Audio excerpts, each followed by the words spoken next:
Hello students, ये आपका part 6 video इस चैप्टर का। पार्ट 6 वीडियो में प्रश्नावली 9A पे है और क्वेश्चन नंबर है 18। कह रहा है ABCD एक समांतर चतुर्भुज है और फिर कह रहा है कि x और y क्रमशः भुजाओं AB और CD के मध्य बिंदु है। तो सिद्ध करें कि AXCY एक समांतर चतुर्भुज है। चलिए मैं इसको बनाता हूँ। पहले फिगर बना लेते हैं। यहाँ पर पहले मैं एक समांतर चतुर्भुज बना लेता हूँ, उसका नाम ABCD देते हैं। ठीक है, उसके बाद हम लोग आगे बात करेंगे क्या कह रहा है। समांतर चतुर्भुज हो गया, इसका नाम है ABCD। क्या कह रहा है कि x और y भुजाओं AB और CD की मध्य बिंदु है। AB का मध्य बिंदु है x और CD का मध्य बिंदु है आपका y। ठीक है, हमें सिद्ध करना है कि AXCY यानी कि यह वाली आकृति, यह AXCY यह जो है आपका समांतर चतुर्भुज दिखाना है। चलिए इसको साबित करते हैं। बहुत ही सिंपल सा क्वेश्चन है। दिया है ABCD एक समांतर चतुर्भुज है, पैरेललोग्राम है, और फिर क्या कह रहा है कि x और y क्रमशः AB और CD के मध्य बिंदु हैं। मध्य बिंदु है। तो सिद्ध करना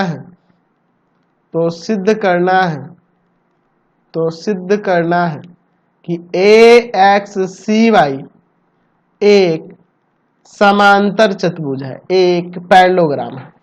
ठीक है, इसको साबित करना है। चलिए इसका प्रमाण देखो, बहुत सिंपल है यार। देखो यहां पर हम लिख सकते हैं कि AB बराबर होगा DC के तथा AB समांतर होगा DC के। AB बराबर होगा DC के और AB समांतर होगा DC के। क्यों? क्योंकि ABCD समांतर चतुर्भुज है। ABCD एक समांतर चतुर्भुज है, एक पैरेललोग्राम है, इसलिए यह बराबर और समांतर हो जाएगा। हमने सामने की भुजाएं बराबर और समांतर हो जाएंगी। चलिए मैं इसमें 1/2 से गुना करता हूँ, 1/2 ऑफ AB और 1/2 DC का, और तथा मैं यहाँ AB समांतर DC के जगह पर AX समांतर YC लिख सकता हूँ। अरे देखो AB समांतर DC है तो हम लोग AX समांतर YC भी लिख सकते हैं, उसी का ना एक भाग है, तो आपस में समांतर ही होंगे। चलिए 1/2 से गुना किए तो 1/2 ऑफ AB का आधा AX भी हो जाएगा और BY भी हो जाएगा। तो हमें तो जरूरत AX का है तो AX लिख देंगे और DC का आधा आपका YC हो जाएगा। ऐसा क्यों हो रहा है? यह क्यों हो रहा है तथा ये भी लिख देता हूं AX समांतर है YC के। हमने ये क्यों लिखा? क्योंकि आपके पास कह रहा है कि X और Y क्रमशः AB और CD के मध्य बिंदु है। ठीक है, मध्य बिंदु है, इसलिए ऐसा हो रहा है। समझ गए? चलिए, तो जब देखो किसी चतुर्भुज की भुजाओं का एक युग्म है ना, सम्मुख भुजाओं का एक युग्म समांतर तथा बराबर हो जाए तो वह क्या होता है? समांतर चतुर्भुज होता है ना। अतः AXCY एक समांतर चतुर्भुज है, एक पैरेललोग्राम है। हमने साबित कर दिया। समझ गए ना? चलिए अगला क्वेश्चन देखते हैं। क्वेश्चन नंबर 19 कह रहा है समांतर चतुर्भुज ABCD यहाँ दिया है कि सम्मुख भुजाओं AB और DC के मध्य बिंदु क्रमशः L और M है। देखिए AB का मध्य बिंदु L है और यहाँ पे DC का मध्य बिंदु M है। फिर कह रहा है कि AM और DL प्रतिच्छेद बिंदु परस्पर बिंदु P पर प्रतिच्छेद करते हैं। AM और DL P पर प्रतिच्छेद कर रहे हैं और CL और BM परस्पर बिंदु Q पर प्रतिच्छेद करते हैं। देखो CL और यहाँ पर यह आपका BM Q पर प्रतिच्छेद करते हैं। तो हमें दिखाना है कि PMQL यह जो आकृति देख रहे हैं एक समांतर चतुर्भुज है। चलिए देखते हैं दिया क्या है हमारे पास। दिया है ABCD एक समांतर चतुर्भुज है, एक पैरेललोग्राम है, और फिर कह रहा है कि L तथा M क्रमशः AB तथा DC का मध्य बिंदु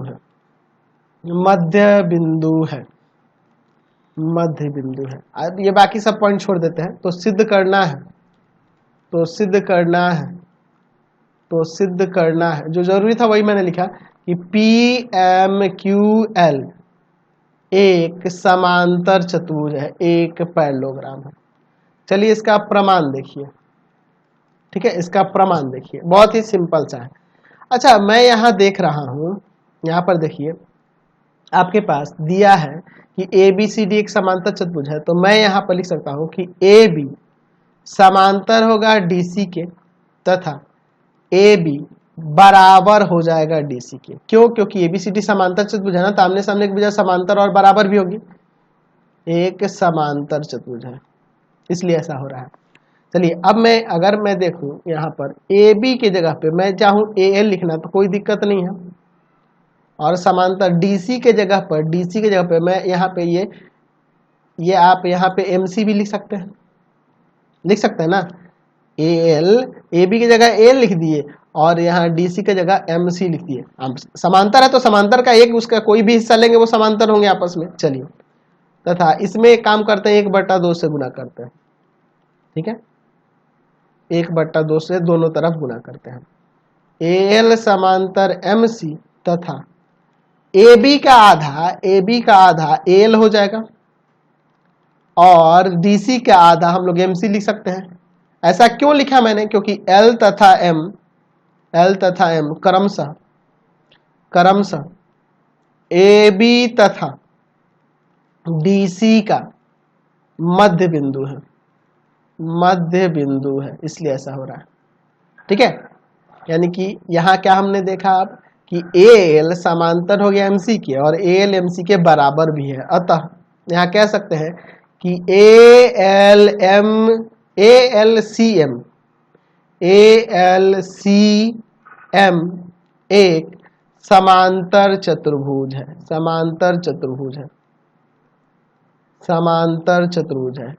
ALCM यह एक समांतर चतुर्भुज हो गया, समझ रहे हैं ना बात को। और यह समांतर चतुर्भुज इसलिए हो रहा है क्योंकि एक भुजा का युग्म आपका समांतर और बराबर हो गया, इसलिए। चलिए अब देखो, यह एक समांतर चतुर्भुज हो गया, तो यहाँ पे AM बराबर समांतर हो जाएगा इसके और बराबर भी हो जाएगा, यानी कि यहाँ पे लिख सकते हैं कि AM यहाँ बराबर हो जाएगा और समांतर भी हो जाएगा। AM बराबर हो जाएगा, AM समांतर हो जाएगा LC के, AM समांतर हो जाएगा LC के और तथा AM बराबर भी हो जाएगा LC के, AM बराबर भी हो जाएगा LC के, ठीक है।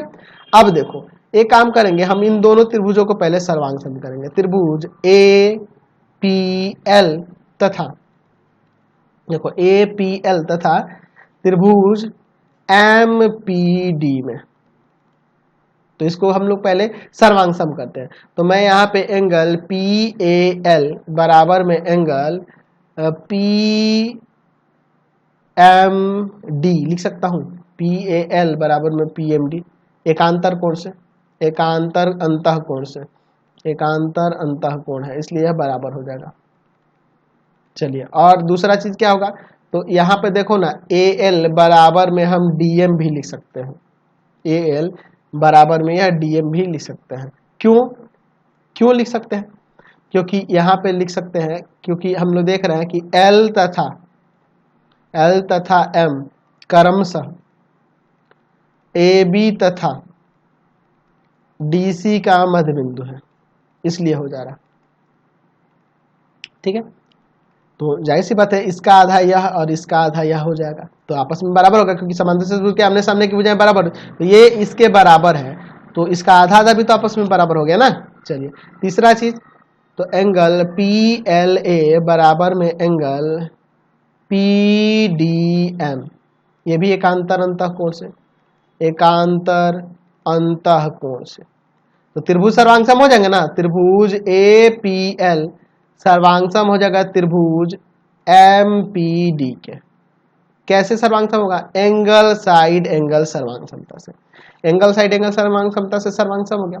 तो यह दोनों जब सर्वांगसम हो गया तो मैं यहां से लिख सकता हूं कि AP बराबर हो जाएगा MP के, CP/CT से, यह AP MP के बराबर हो जाएगा, ये आपस में बराबर हो गया। अब देखो चूंकि हम ऊपर दिखाए हैं, यहाँ पर चूंकि हम लोग ऊपर दिखाए हैं कि AM समांतर है LC के तथा ए एम बराबर है एल सी के, ए एम बराबर है एल सी के। मैं एक काम करता हूं, मैं यहां पर एक काम करता हूं, मैं ए एम के जगह पर, इस ए एम के जगह यहाँ पी एम ले लेता हूं या एम पी ले लेता हूं। एम पी समांतर हो जाएगा ना आपके, एम पी समांतर हो जाएगा कि नहीं क्यू एल के। देख लो एम समांतर है इस एल एल सी के, तो यहाँ पे इसका ये वाला भाग और ये वाला भाग भी तो समांतर हो जाएगा ना जी, समांतर हो जाएगा। तथा अब देखो यहाँ ए एम की बात करें, यह पूरा है। अच्छा एक और काम कर सकते थे, इसी प्रकार यहाँ पे लिख देते हैं, इसी प्रकार, ये चीज छूट रहा है इसमें, इसी प्रकार यहाँ देखो हमने यहाँ पे ये इसके बराबर दिखाया, तो अगर इन दोनों को सर्वांशम करते तो ये वाला हिस्सा इसके बराबर हो जाता ना। तो इसी प्रकार मैं डायरेक्ट लिखूंगा, नहीं तो बहुत लंबा चला जा रहा है, तो इसको लिख देता हूं डायरेक्ट यहाँ पे कि एल क्यू बराबर में सी क्यू, ठीक है, या क्यू एल बराबर में सी क्यू, हो जाएगा ना जी। चलिए ये लिख सकता हूं ना जी, इसी प्रकार ये भी सीपीसीटी से हो जाता है अगर मैं इसको सर्वांशम करता तो इन दोनों को, ठीक है। चलो इससे फायदा है हमें, यहाँ पे देखो ए एम इसमें 1/2 से गुना करो और इसमें भी 1/2 से गुना करो, ठीक है।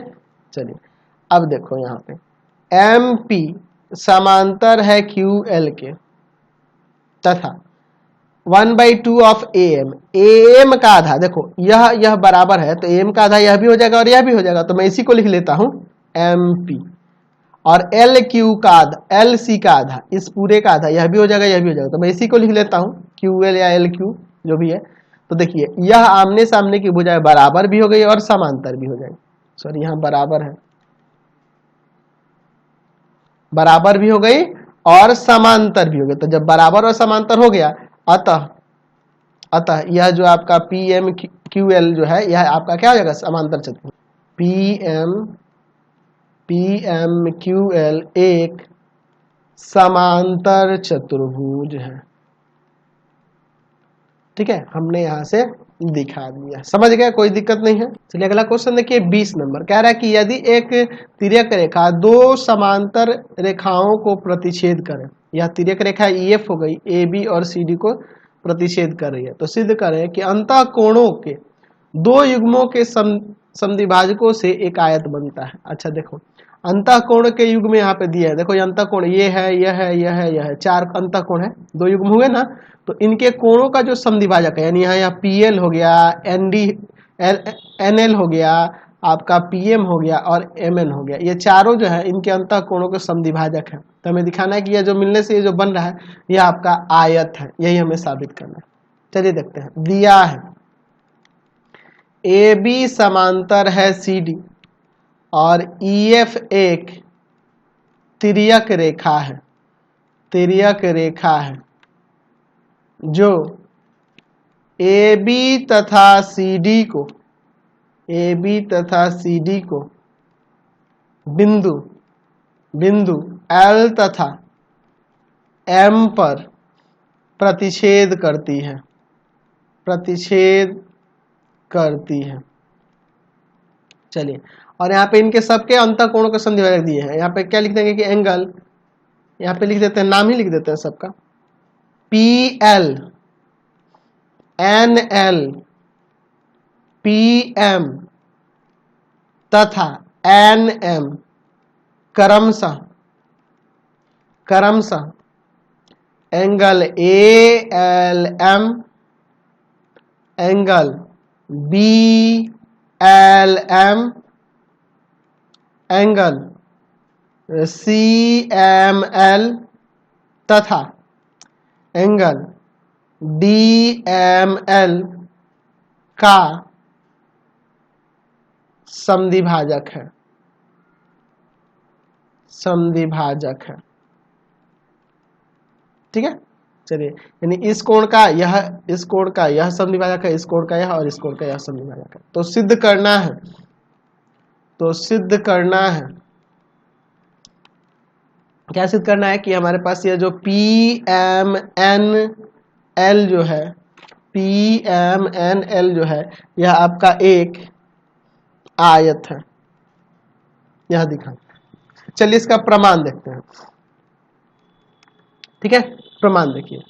अच्छा यहां पे हम क्या देख रहे हैं, एंगल ALM, यह पूरा कोण इस कोण के बराबर हो जाएगा। एंगल किसके बराबर हो जाएगा यहाँ पे, तो एंगल बराबर होगा या क्या नाम है इसका, LMD, ALM और DML लिख देते हैं, कोई दिक्कत नहीं है, ये भी लिख सकते हैं। एंगल DML के, ALM बराबर हो जाएगा DML के। चलिए बराबर हो जाएगा कैसे, एकांतर अंतःकोण से। तो देखो चूंकि यहाँ पे इसका समद्विभाजक यह है और इसका समद्विभाजक यह है, PL और MN इनके समद्विभाजक है, तो इसलिए यहाँ पे एंगल ALP बराबर एंगल, देखो यह वाला एंगल इस एंगल के बराबर, एंगल PLM बराबर, यह वाला भी दो भाग में बट गया है यहाँ पे, तो ये दोनों भी आपस में बराबर क्योंकि ये समद्विभाजक है ना जी। एंगल DMN बराबर एंगल NML हो जाएगा। क्यों ऐसा होगा, क्योंकि यहाँ पे PL तथा NM क्रमशः एंगल ALM तथा एंगल DML का समद्विभाजक है, ठीक है। चलिए हमने क्या दिखा दिया कि यह कोण इस कोण के बराबर, यह कोण इस कोण के बराबर, और ये पूरा बराबर ही है, तो ये चारों आपस में बराबर हो गए, समझ गए ना। यह पूरा कोण इस पूरे कोण के बराबर है और इनका आधा आधा भी आपस में बराबर है, तो इसका मतलब ये चारों आपस में बराबर हो गए ना जी। चलिए और जब ये बराबर हो गए तो यहाँ पे यह कोण इस कोण के बराबर तो है ना जी, तो यहाँ लिख सकते हैं, यहाँ जब चारों एक दूसरे के बराबर है तो यह कोण इस कोण के बराबर हुआ, और जब ये आपस में बराबर है इसका मतलब ये समांतर ना हो जाएगा, PL समांतर हो जाएगा किसके, तो PL समांतर हो जाएगा MN के। क्यों हुआ यहाँ पे लिख सकते हैं क्यों हुआ, तो लिखेंगे एकांतर कोण के प्रतिलोम से। उसी प्रकार अगर मैं इस एंगल को इस पूरे एंगल के बराबर दिखाऊं, यह वाला एंगल इधर वाला एंगल इधर वाले के बराबर दिखाऊं, तो इनका आधा आधा भी आपस में बराबर होगा और जिसके कारण यह इसके समांतर हो जाएगा। तो मैं डायरेक्ट लिख देता हूं,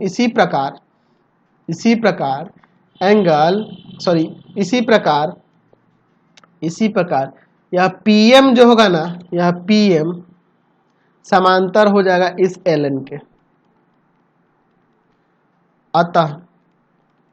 अतः यहां से ये पता चल गया कि यह PMNL एक समांतर चतुर्भुज है, एक पैरेललोग्राम है, क्योंकि हमने अभी आमने सामने की भुजाएं समांतर दिखाई, तो ये समांतर चतुर्भुज हुआ। और समांतर चतुर्भुज का अगर एक कोण 90 हो गया तो वह कौन सा चतुर्भुज होगा, तो वह आयत हो जाएगा ना जी, वह आयत बन जाएगा, समझ गए ना। समांतर चतुर्भुज का अगर एक कोण 90, तो अब मुझे दिखाना है कोई एक कोण यहाँ पे 90 होना चाहिए। चलिए तो दिखाते हैं।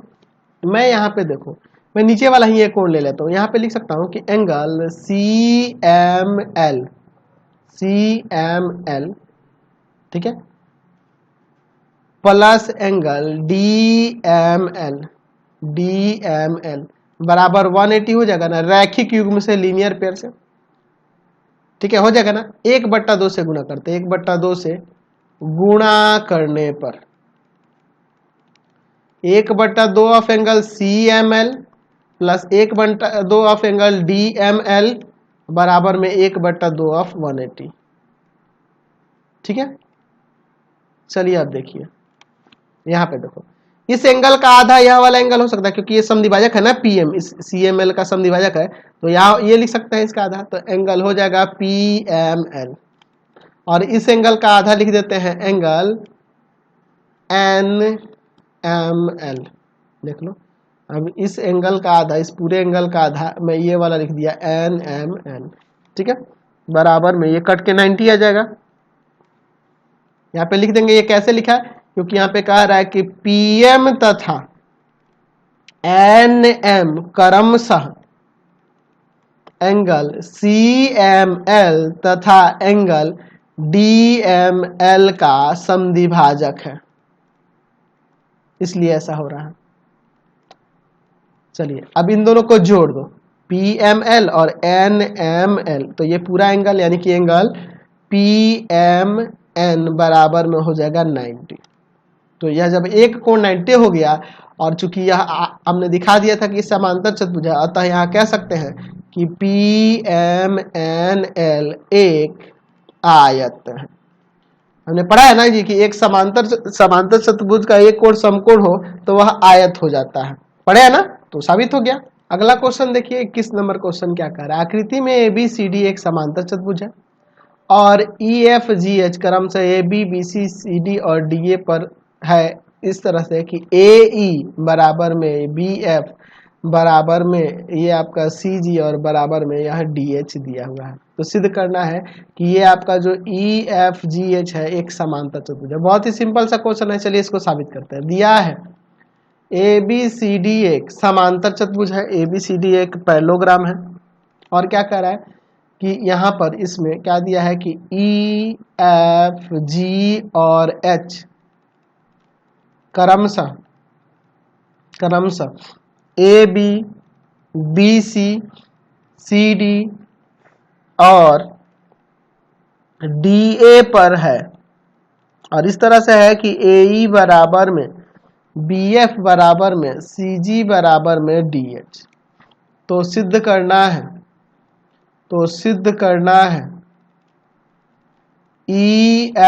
EFGH एक समांतर चतुर्भुज है, ये हमें दिखाना है। चलिए बहुत ही सिंपल सा है ना, हम लोग इसको आसानी से कर सकते हैं। अच्छा देखो ना, इसका प्रमाण आपके पास ये तो पता है, इसमें हम लोग ये दिखा सकते हैं, हमारे पास ये तो पता है कि AB बराबर है DC के, क्योंकि ABCD आया था ना, ABCD एक समांतर चतुर्भुज है तो आमने सामने की भुजा बराबर होंगी ना जी, जाहिर सी बात है। और ये AE बराबर में हम CG लिख सकते हैं, ये दिया हुआ है, AE बराबर में CG लिख सकते हैं।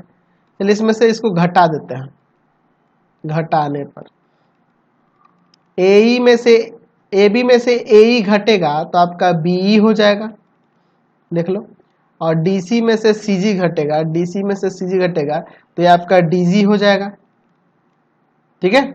चलिए इसी प्रकार हम लोग और लेते हैं फिर से, मैं यहाँ पर अब ले लेता हूँ AD ले लेता हूँ, AD बराबर होगा ना BC के, क्योंकि ABCD समांतर चतुर्भुज है, आमने सामने की भुजाएं बराबर होगी ना। चलिए AD बराबर हो जाएगा BC के, और मैं यहाँ पे लिख सकता हूँ कि यह DH जो है ना, DH बराबर BF है, यह दिया है ना जी आपके क्वेश्चन में। चलिए यहाँ भी घटाते हैं, घटाने पर AD में से यह DH घटेगा तो AH बच जाएगा, और BC में से यह BF घटेगा तो यह CF बच जाएगा, हो जाएगा।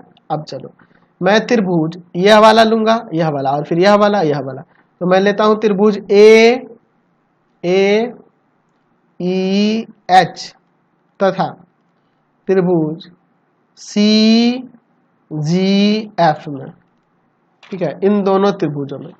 तो यहां पर AE बराबर में CG हो जाएगा, दिया है ना। दूसरा एंगल A बराबर में एंगल C, सम्मुख कोण है ना जी, समांतर चतुर्भुज के सम्मुख कोण है, तो सम्मुख कोण तो आपस में बराबर होते हैं। अच्छा तीसरा चीज हो जाएगा कि AH बराबर में CF, हम लोग ऊपर साबित कर चुके हैं यहाँ पे, ठीक है। तो त्रिभुज AEH सर्वांगसम हो जाएगा, AEH सर्वांगसम हो जाएगा त्रिभुज CGF के, कैसे, साइड एंगल साइड सर्वांगसमता से, ठीक है। जब यह सर्वांगसम हो गया तो मैं यहाँ पे आसानी से यह आपका EH बराबर में, यह EH बराबर में यहाँ पर इसको दे सकता हूँ, EH बराबर में GF हो जाएगा, CPCT से हो जाएगा, आमने सामने की भुजाएं। अब देखो इसके अंदर ये आमने सामने की भुजाएं बराबर होगी और यह वाला भी बराबर दे देंगे, इन दोनों को सर्वांगसम करके तो हो जाएगा। लोग इसी प्रकार लिख देते हैं, इसी प्रकार इसी प्रकार हम लोग इस त्रिभुज में और इस त्रिभुज में, त्रिभुज डी जी एच तथा त्रिभुज बी एफ ई में, यहाँ पे इन दोनों में, तो यहाँ देखो एक दिया है डी एच बराबर में, डी एच बराबर में है आपका बी एफ, अच्छा डी ई एच लिए है, डी ई एच, तो बी ई एफ लेना चाहिए था, थोड़ा सा नाम वो गलत ले लिया हूं मैं, बी ई एफ होना चाहिए था, एकदम सही क्रम में होना चाहिए था, ठीक है। तो डी एच बराबर में बी एफ हो गया, यहाँ देखो यहाँ डी एच बराबर में बी एफ हो जाएगा, ठीक है। अच्छा यह दिया है हमारे पास, और दूसरा चीज एंगल डी बराबर में एंगल बी, सम्मुख कोण है ना, सम्मुख कोण आपस में बराबर होते हैं। तीसरा चीज हो जाएगा यहाँ पर हमने ऊपर साबित किया है जो DG बराबर में BE, यहाँ DG बराबर में BE हो जाएगा, ऊपर साबित किया है। तो त्रिभुज DGH सर्वांगसम हो जाएगा त्रिभुज BEF के, कैसे? साइड एंगल साइड सर्वांग समता से। जब ये सर्वांगसम हो गया तो आमने सामने की भुजाएं बराबर हो जाएंगी यहाँ, यानी कि यहाँ पे हम लिख सकते हैं कि यह आपका GH जो है ना बराबर हो जाएगा EF के, GH और EF यह बराबर, ठीक है, CP से। तो देखो यह इसके बराबर, और इसके पहले हम लोग दिखाएं कि यह इसके बराबर है, तो आमने सामने की भुजाएं बराबर होगी तो ये समांतर चतुर्भुज ना हो जाएगा। तो इसलिए EFGH एक समांतर चतुर्भुज है, एक पैरेललोग्राम है, साबित हो गया। तो फिलहाल इस वीडियो में इतना ही, नेक्स्ट वीडियो में आगे क्वेश्चन को देखेंगे। प्लीज आप चैनल को सब्सक्राइब करें, वीडियो को लाइक शेयर करें, और इससे रिलेटेड वीडियो देखने के लिए सीधा डिस्क्रिप्शन में जाएंगे, आपको पूरे बुक का लिंक मिलेगा। Thanks for watching the video.